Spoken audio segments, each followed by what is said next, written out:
Pilipinas.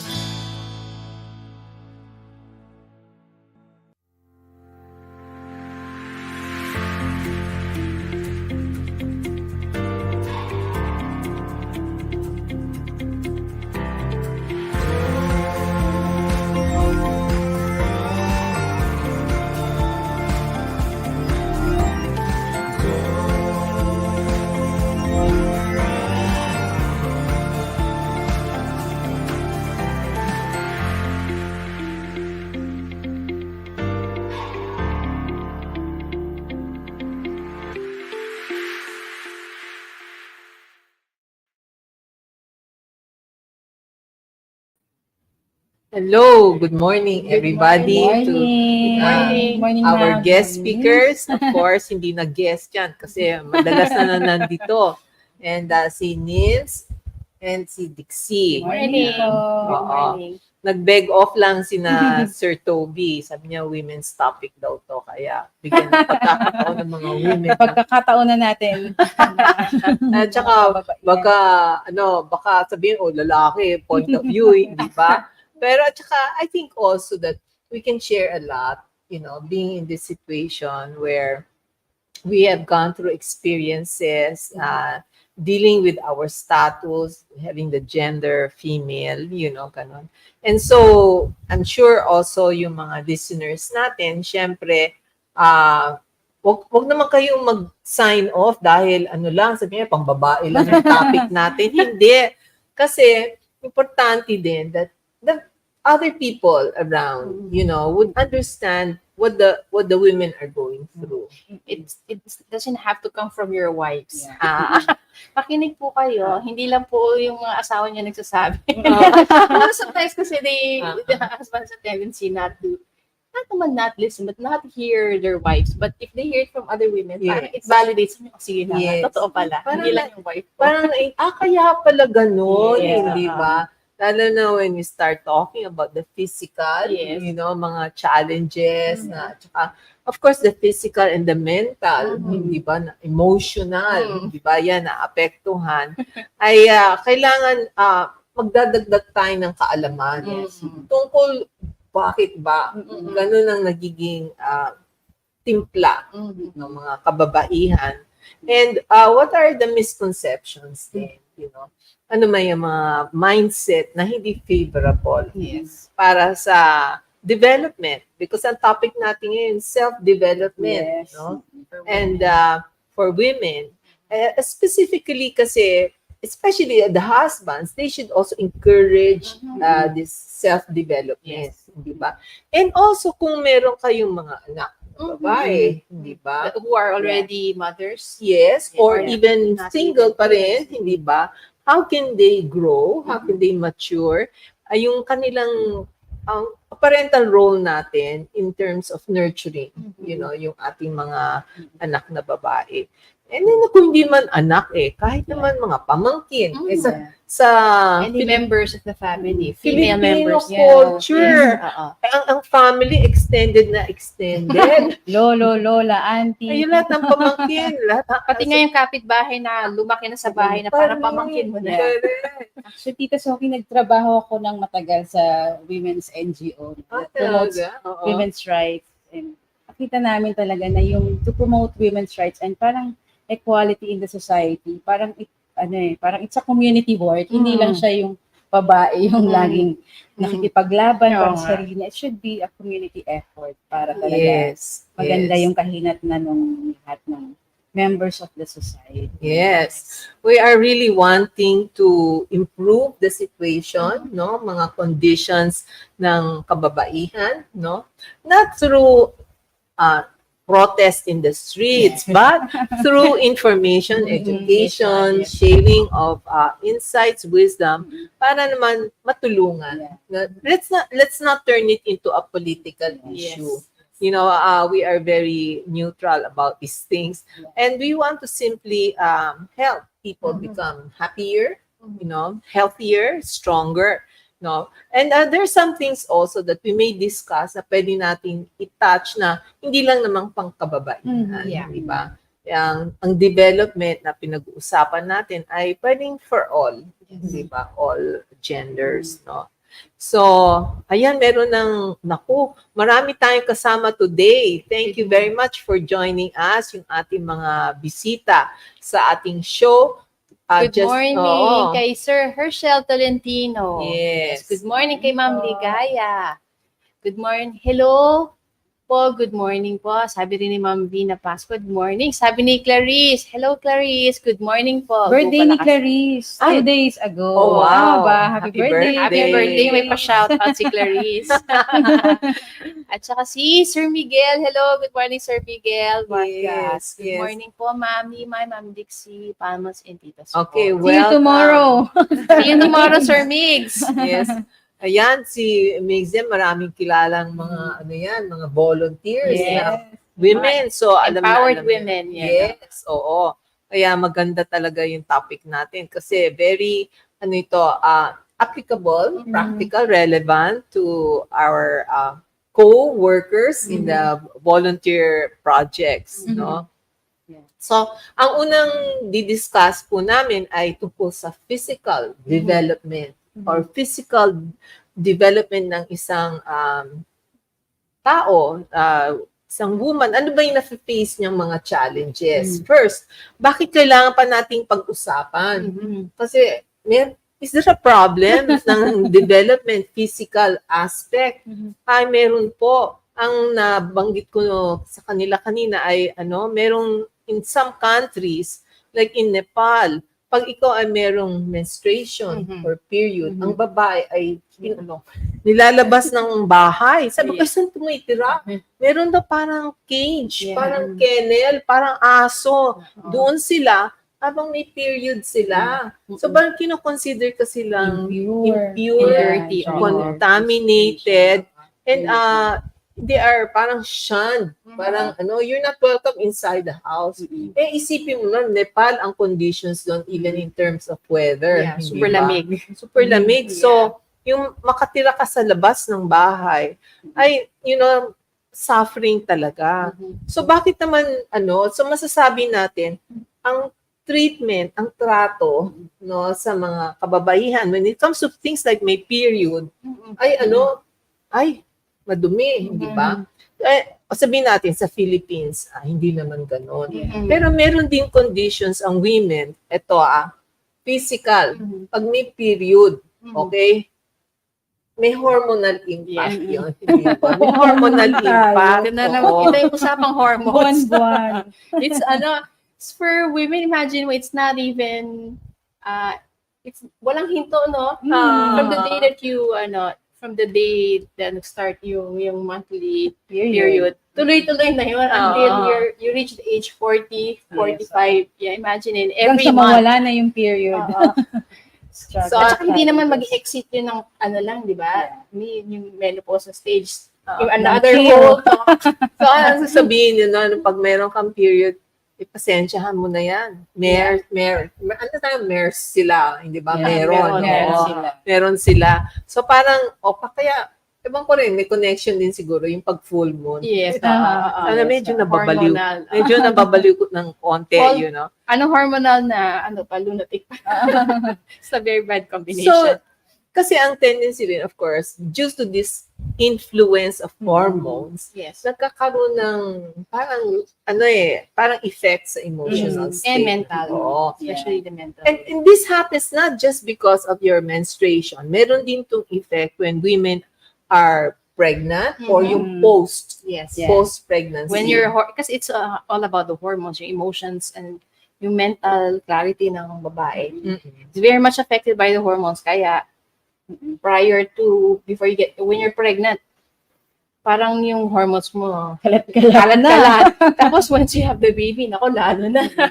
And that your monthly period, yun din, yung cycle na yun. Parang konti lang yung pahinga mo sa isang buwan. At saka even yung post, I mean, pag, Perimenopausal. Menopausal. Yeah. Pag yan ganyan, meron ding tama. May tama din yan. I had a friend na nagme-menopause siya. She just opened the refrigerator to put in some groceries. she just looked at the refrigerator and she started breaking down and crying. Overwhelmed. Parang sabi niya, she didn't know what to do. Yeah. You know, and this was due to an emotional Yeah. thing due to her hormones. Yeah. Normally, hindi naman siya ganon. Pero dahil nga merong hormonal impact, no, ay parang na-upset sila, madali silang ma-upset. Yeah, that's Di ba? also true. Yeah. Hindi ba? Kaya, kailangan lang nating maintindihan. Unawa. Actually, it's Oo. good to know that it's just a phase. Kasi when I went through this, when my hormones started affecting my mood and my mental clarity, in the beginning, I wasn't sure what it was. There's a feeling na, oh my God, ano nangyayari sa akin? Nababaliw na ba Tsaka ako? parang nagiging monster. Nagiging Nag-iba monster talaga yung ka. personalidad mo. But then when you understand how the hormone works, how it's a cycle, it's not a permanent stage. Dadaanan mo lang, it's just, yun nga lang monthly siya mangyayari.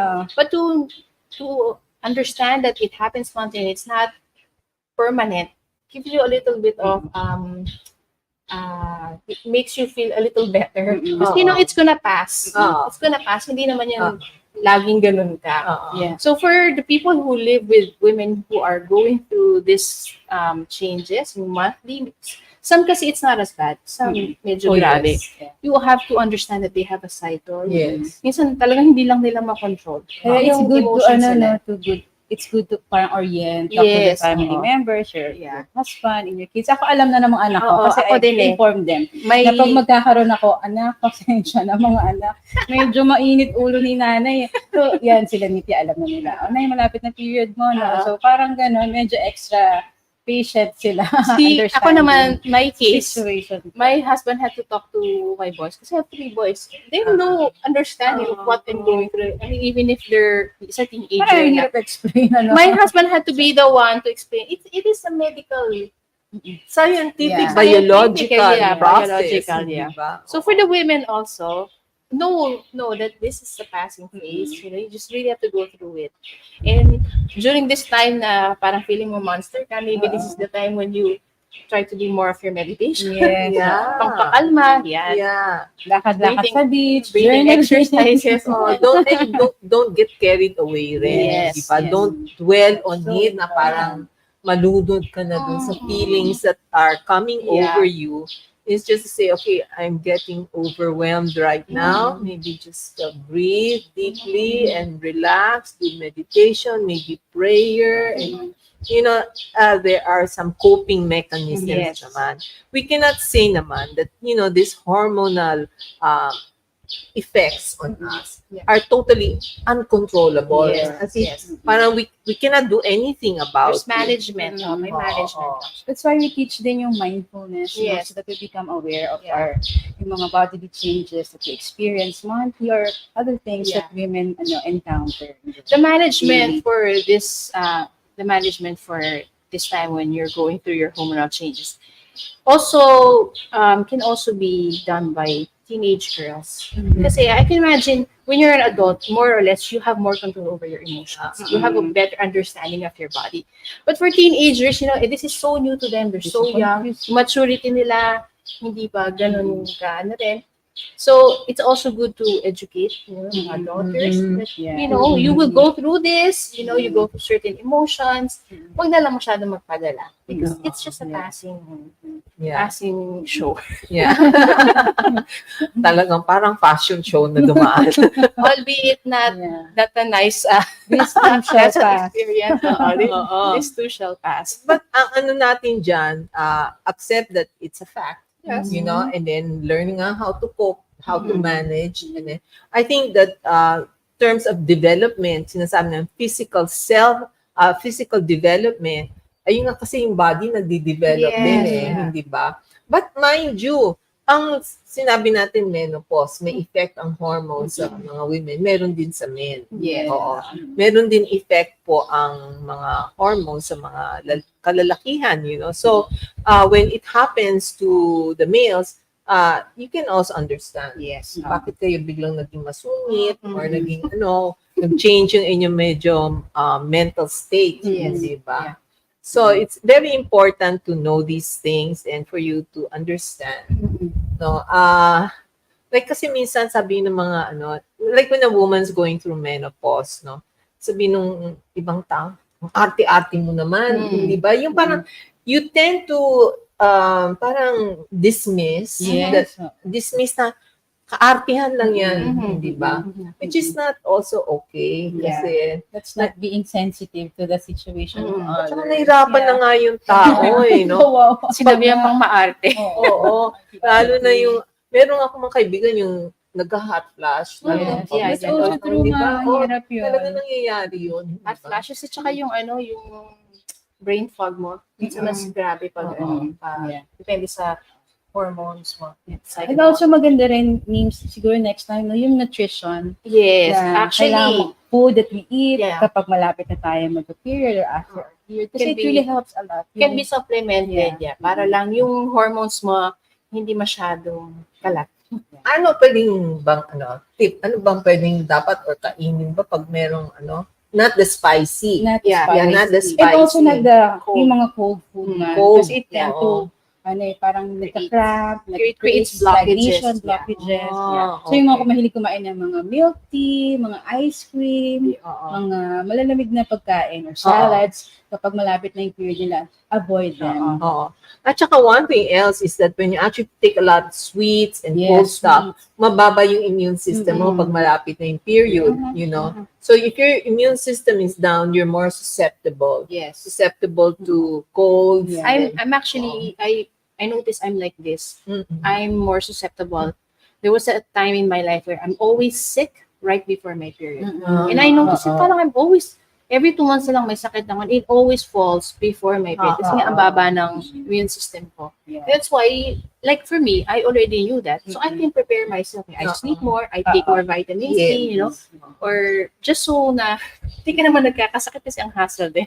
Take food that are more in the Warm. warm proper. Yeah. May mga warm proper. And also in TCM, di ba, for women who have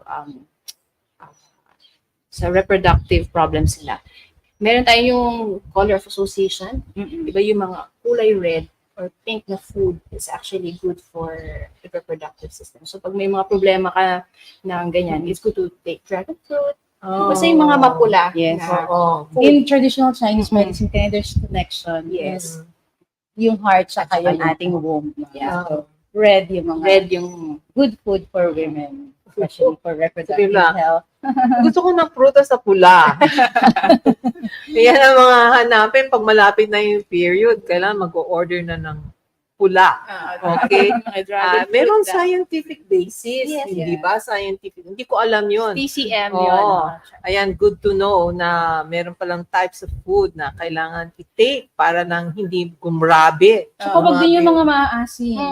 Bawal ang Bawal ang maasim. Bakit? before and during your period. Kasi nga, ma'am, mabubuo yung mga lalabas na menstruation. Ah. May hirapan siyang lumabas. Yeah. There will be Wow. ano And tayo. taking of warm drinks also helps. Gluternati is actually Yes, very oo. good for Yesterday, women. sinerve natin. Yung gluternati or yung Vishnupanta, you take it warm Ah, as a tea in the morning or you can even take it at night kasi pwede siya for Good for mga may Sleep, insomnia. yeah. Ganyan. Ayan, meron talagang mga what is it? Management. Yes. Management. Okay. Ayan, ang dami nating women ba? Dami. Kasama listeners. natin. Sino? Many Kanino ba tayo women. Start tayo nahuli? kay Venus. Hi, Venus. Hi, Venus. Yan, si Venus sobrang masipag. Na volunteer. Na volunteer. Hi, Venus. Si Mary. Ma'am Mary. Yes. Mr. Morning po. Angel. Si Hi, Gracia. Hi, Grace. I personally know Grace. Si Ma'am Zaldi. Hi, Sir Rina. Salvi. Rina Sir May. Zaldi. Okay, si Rina. Melina. Ate Melina. Ah, Melina. that's Ate Melina. Hello, Ate Melina. Si Catherine, Catherine. our neighbor. Tsaka si Ma'am Aurora Garcia. Hello po sa Morning inyong po. lahat. And maybe For at this, tuning in. at this point, can we read yung, nag-comment from last week's show? I'd just like to greet our women listeners na taga-subaybay ng Happy Women's Month. Yes. Ito from last week, maraming mga greetings for the Women's Month, no? In celebration of Women's Month. Ayan, yung mga from last From last last week, week. Sir Oo. Miguel Vargas Ah, saying thank good you. morning to the Tita Socorro and Yeah. the other hosts, sila Tita Toby, Tita Marisa, we will let them know. Si Ma'am Janet Paredes, my mom, who was a nurse for the longest time, was assigned in To the infectious ward of the San Lazaro Hospital. I saw all the sacrifices taking care of the sick and poor. Love you, Mom, in heaven. Yes, mga sacrifices ng mga women. Yeah. Yes. Especially kapag nasa sa health services Mm. sector, dami nilang mga. Ayan. Mabuhay daw ang Ginagawa. kababaihan sa Pilipinas at sa buong mundo. Yes. Mabuhay! And also si Ma'am Sid Becerra, greeting good morning. And also si Venus was also there. And also another greeting from Ma'am Janet Paredes. Mabuhay ang mga kababaihan, especially our nanays. They are the haligi ng pamilya. Yes. I'd like to lang din sila, Ma'am Janet kasi, or yung NADA Philippines, they have volunteers in the communities. Most of them are women. Ayan, meron pa yun. May isa pang comment si Mamya, natin. So si Saldi rin bumati last week. Si Tara Gallardo, Ligaya, also greeted, and Venus. Pero ito nga yung sinasabi natin, no? Bumati si Janet. At mga nanay ng NADA Philippines are always very active in community work. despite their age. Yung sila nanay Claire, sila Ayan, nanay nandyan. Claire. Basahin Yes. natin. They're in their 70s na, di ba? Dr. Fe. Tsaka Ano iba pang yun? mga 85 years old. women leaders of yeah. NADA Philippines who Oo. continue to help the marginalized community are Dr. Fe Whale of Wale. Dumaguete Wale, 85 years old. I think siya na yung pinaka ganda sa NADA Philippines, ADS, acupuncture Okay. detox specialist, si Dr. Taiwan. Si Sister Gloria Coquia of FMM, 85 years old 85 also. years old also. Si Miss Wilhelmina Aquino, 84 years old, ADS of General Santos Fatima Parish. Okay. All active in giving treatments in the community. So, yung mga kababaihan na ganyan, we are very, saludo po kami sa inyo sa paggawa ng mga community services. Yes. At syempre, for them, saludo rin for them to be able to take care of their body. Kasi To ngayon, reach at this age and still be Yes. able to provide service to the community. It's not easy. Ibig sabihin, alagaan talaga nila yung katawan nila at kanilang sarili para umabot ka. So we can look up to them. Gusto ko rin ganyan. Oo nga. 85 na 80 years tayo. old. Lahat tayo nakasalamin na. Tulak mo wheelchair. Huwag naman sana palang naka-wheelchair. Ay, na mag-community na natin. Bumati rin si Virginia at saka si Priscilla. Okay, Yeah. good morning. Bumati rin sila sa atin last week. Ngayon, ang natin talagang, of course, we recognize the sacrifices of the women, and that's why we are giving time to discuss this topic of women's self-development. You know, but they have come to not just develop their own situation themselves, but also to give and share with other people. Yeah. O, kaya meron pang humabol sa atin ng mga bati, no? Si Yuan Perez saying good morning po sa inyo. Si Sir Thomas and Sir Clifford from La Union. Good morning, Good morning po. po pala. Thank you for Yes. tuning in. Good morning Yes. po from Angeles, Alvin. Yes. Actually, yung ating topic ngayon, marami, kasi kagaya sabi ni Janet Paredes, these are very precious individuals. You know, yung mga women who are able to serve especially in the healing field. Yes. You know, they are, and volunteer.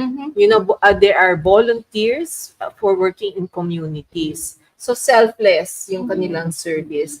This is very admirable. Yes. No? Kaya tayo na-inspire sa sa kanilang example, no? Admirable in a sense also because as we know, being in a women's body and going to communities and do all this work, I think there is iba yung hardship being a female being in a female body, and for you to go to communities, usually you don't go naman in groups. You go individually, or for safety you go as groups. So there is that challenge for women when they do community work in especially mga depressed areas, di ba? Paano mo pupunta sa mga bundok, yung mga liblib na lugar.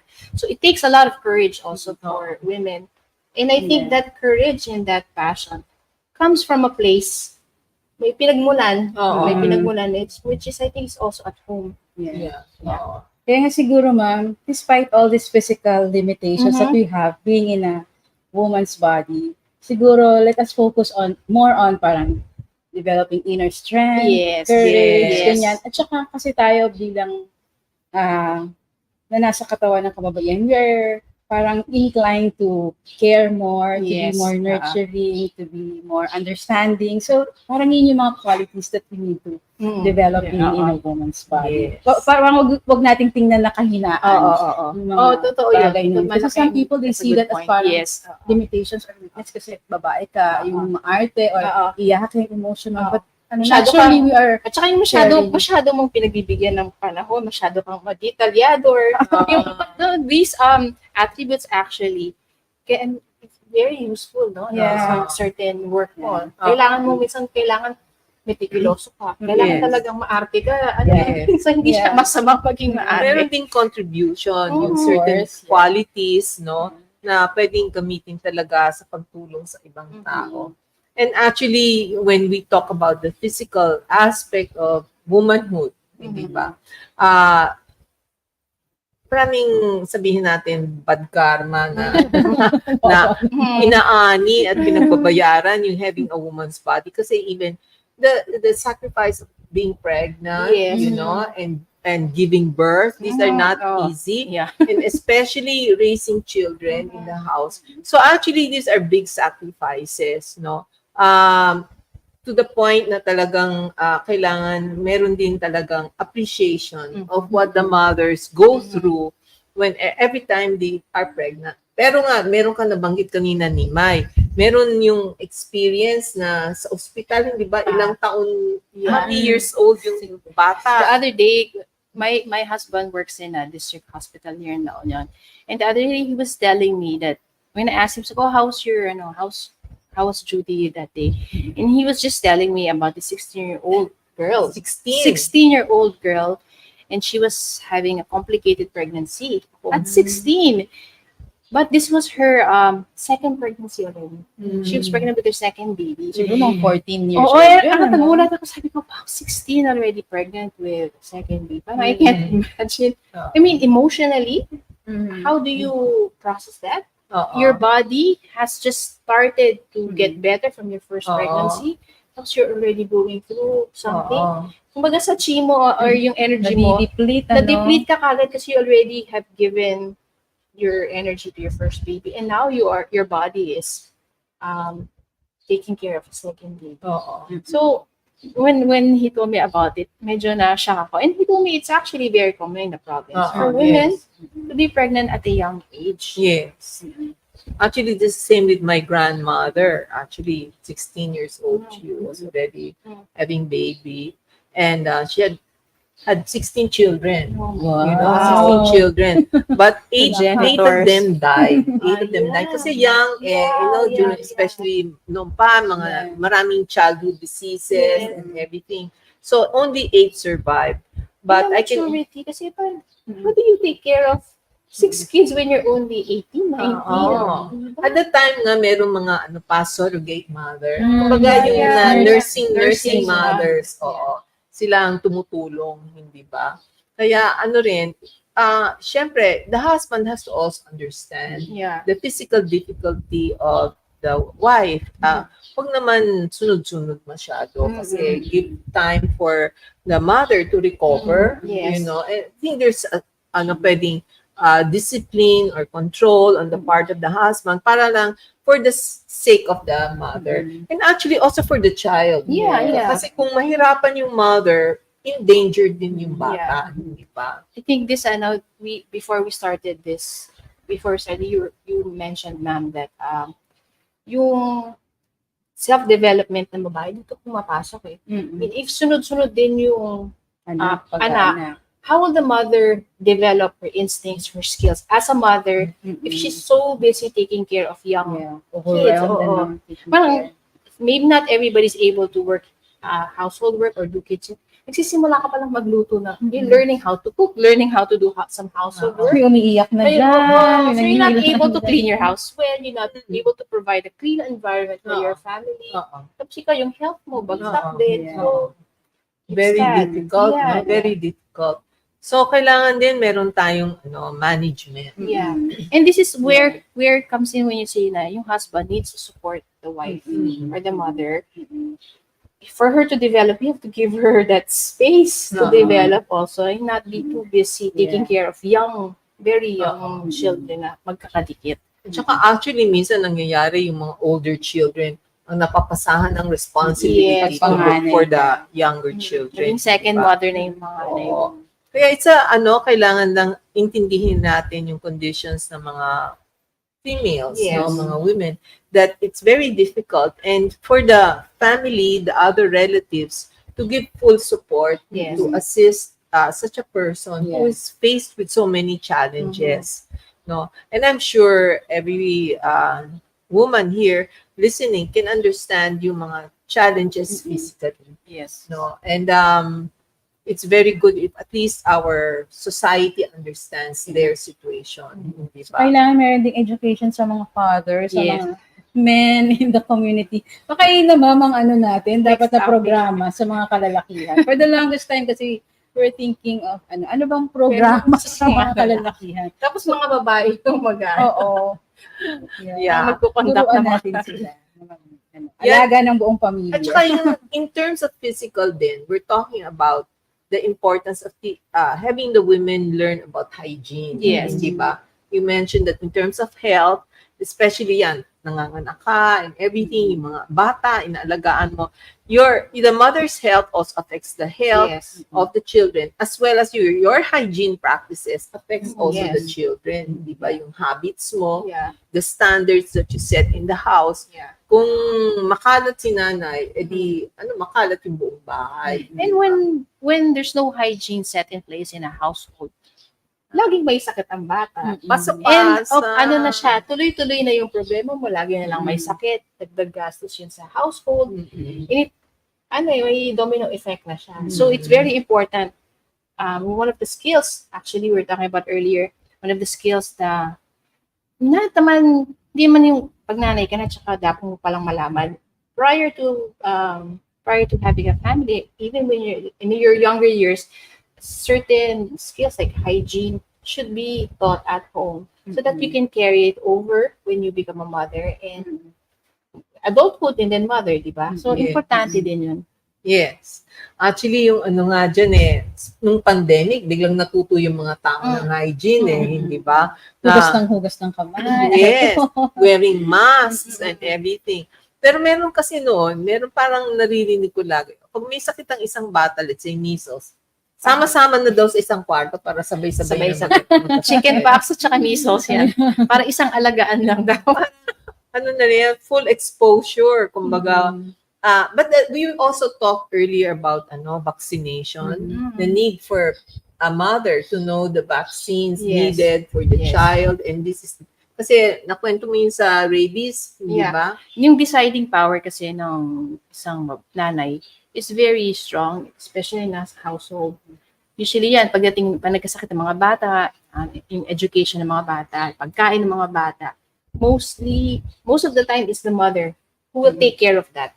So siya yung lagi nag-decide sa mga bagay-bagay na, syempre na doon yung contribution ng father, but mas pa nagkasakit ang bata, ang nanay naman talaga ang nag-aalaga rin sa mga anak. So, we need to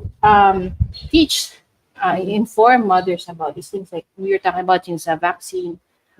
The mother should read on what vaccines Oo. should be given to their kids. Ngayong parang modern day and age, marami pa rin yung mga superstitious belief with regards to yung taking care of our body, our health, ganyan. So, kailangan medyo umadvance din tayo Oo. with regards to health, taking care of your family.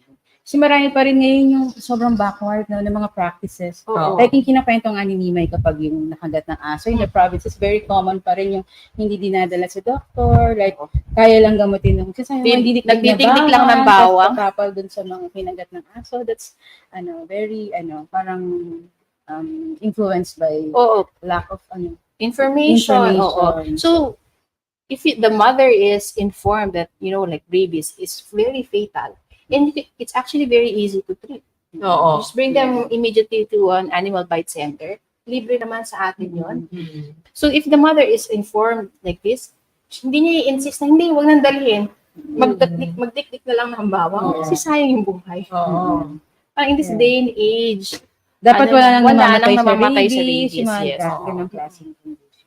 Actually, yung dati ang rabies, naalala ko yung panahon pa na 21 shots. wow. Oh, if you get bitten, 21 shots. Tapos yung son ko, nung siya naman ang nakagat, umabot na lang ng 12 or 14 na lang. Sabi, wow, okay na, nangalahati na. Ako rin hindi nung nakagat ako 21. ng aso, ma'am, konti na lang. Konti na lang. Magkailan na lang. Parang 3 or 4. Konti Or na lang lang. siya. Kasi hindi na siya ganun madami yung tusok, ma'am.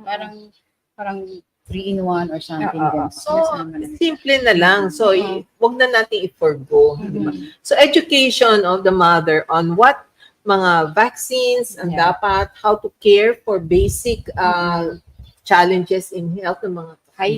bata. Oo. Yes, hygiene. At saka yung mga how to manage. May kwento ka, hindi ba yung sa emergency room ng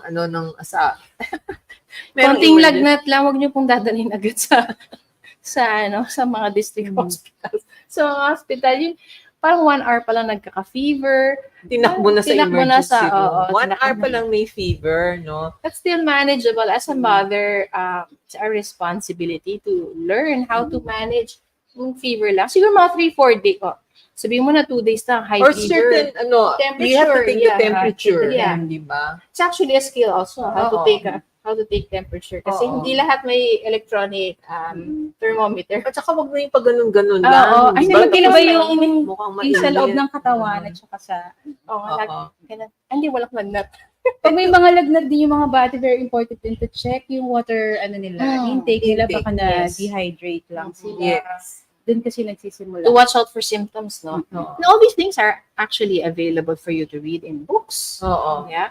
May mga certain books that actually when I had friends who started having kids, it's one of the gifts I would always give. Like what you said, ma'am, yung when there's no doctor. Where there is no doctor. Yeah. It's a book produced by the World Health Organization talking about if you live in a barrio, you have no access to a hospital and doctors, what can you do to deal with certain basic diseases? Anong symptoms, anong basic treatment? I always find this book. Actually, you don't even have to buy a brand new one. If you go to Yung mga secondhand e-copies din, secondhand siguro. book sales, they have this book. I do forgot the name of the book. Pero yeah, it's a whole book for mothers to read from when they are carrying the baby until yung infant, toddler. These are there you can see the different symptoms, mga common ailments, and what you can do. Like if there's fever, pwede naman you just use a cold towel and put it on the forehead to bring down the fever. You give more liquids. These are information that you can teach yourself when you're pregnant. You can start reading. That's why naririnig ko may mga sabi, magbasa ka na. This is the time to read. So you know what to expect. The different milestones of the baby, the different milestones of your toddler. Ay, hindi ka laging takbo sa doctor, sa hospital. O kaya, ang isa pang problema is to take the prescription of another person and apply it to your child or to yourself. Hindi pwede po sa mga bata yan because medicine is given according to their weight.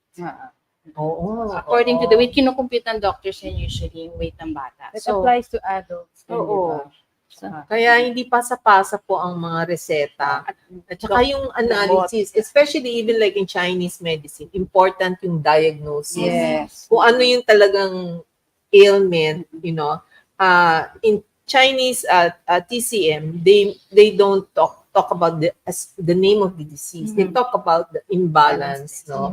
Kung ano yung mga imbalances. So, very different from one person. Fever can be a different thing for one person and another. Yeah. Cough can be different. Let's say cough oo. na due to cold, there's cough that due to heat, and there's due to dampness. So for each condition, there's also a specific treatment plan. So pag na mali yung diagnosis, mali din yung treatment plan. Or pag naghula-hula lang ang diagnosis. Like in TCM, di ba? Common linalagnat. Kailangan i-release yung heat sa katawan. Pero hindi naman yun yung kailangan. Pala, sobra na siya sa lamig. Ginawa mo, release mo pa yung heat, lalo tuloy lumamig yun. Kasi may fever na lamig ka eh. May fever na mainit. So yeah. Oh, ayan. Iba-iba yung Iba. flavor. So always diba? consult your acupuncturist or Or your Oo. doctors doctor, for oo. your specific condition. Akala ko basta may ubo, Robitussin na lang, isang cough syrup na lang for all. And it's also good to know din, ma'am, na pag-usapan natin acupuncture for mothers to learn some acupressure techniques, Yes. for themselves and for their family. Self-massage, ganyan. So, if you want to learn, just let us know. Gusto kaya ng mga bata yan when you massage them. Oo. Ako yung my kids ay massage dito sa likod. Oh yes, Diba? how to deal Isa. with all different types of pains, headaches, mga kahit mga ubo, Mga asthma, ipipress, yan, na mga oo. points. in So the body. education is Yes, very ma'am. important in the self-development Yes. of a person, di ba? Kaya nga, ano natin is continuing education. Sabi mo to me na it's not academic alone. Yes. Okay, that we need to pursue. Graduate na yan ng college. Hindi naman tinuro ang motherhood sa college. No part of the curriculum of any undergrad. O kahit yung acupressure, tsaka yung mga ibang mga tips on what to take and not take Yeah. during your period. Dapat yata kasama sa curriculum yan. You know, pag meron kang period, ano dapat iwasan, di ba? Ano natin is education is very important and not to stop learning kasi there's always something we can add to our knowledge. Paano yung COVID? Hindi naman natin alam yan dati. But when it came, we had to research Yes. also Forced to learn. and how to keep our immunity Yes. strong. Ako, naubos yung mga supplements sa mga online stores noon. Mga lahat yata Nagkaubusan pa ng Biogesic. Naalala ko, nagkaubusan ng Biogesic. Yes, there was Nagkaubusan ng, ano yan, yung Beroka. Nagkaubusan ng alcohol. So, important na we are always updated and even with diet. Meron si Mary, meron pa tayong mga bumabate, Oo nga. bumabol ngayon. Oo. Kikiyang. Ay, good morning ko palakas from Negros Provincial Hospital. Ay, hello Wow. po. We hope May you're, sakit siya. we hope you're you feel well. better. Yes. Si Ate Susan. Ay, wala Ate Susan. Tapos si Ma'am Mary Mary Jane. Jane Kipas. Kipas. Yes. Sabi niya, sadly nowadays, reading books is not anymore common. Mag-search sa Facebook na lang daw. Happy day to all. It's a cloudy windy day here at LTB. La Trinidad Benguet. So, yung Wow. sabi ni Mama, madami kasi ngayon mga nag-aaral sa YouTube University. YouTube Pero may mga University. YouTube din Oo. naman videos na very, informative. O very sabi, Facebook. tinanong daw si Dr. Google.